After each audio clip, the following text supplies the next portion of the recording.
పరిశుద్ధ గ్రంథము నుండి ఒక్క వచనము విందాము. గలతీలకు రాసిన పత్రిక 2వ అధ్యాయము 21వ వచనము. నేను దేవుని కృపను నిరర్ధకము చేయను.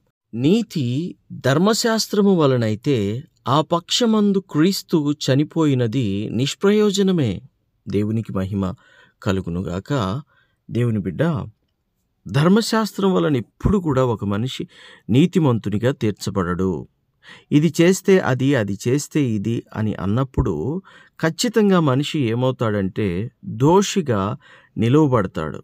ఇప్పుడు దోషిని నిర్దోషిగా మార్చాలంటే ఒకే ఒక్క మార్గం ఉన్నది. అది ఏమిటంటే క్రీస్తు యొక్క మరణమును నమ్మడము, విశ్వసించడము.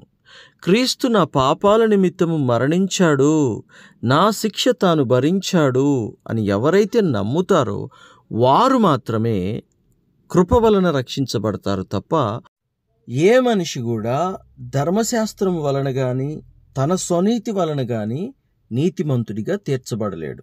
ఉన్నది ఒకే ఒక్క మార్గము, క్రీస్తు నా కొరకు మరణించాడు అని నమ్మడము. దేవుడు నిన్ను రక్షించునుగాక. ఆమేన్.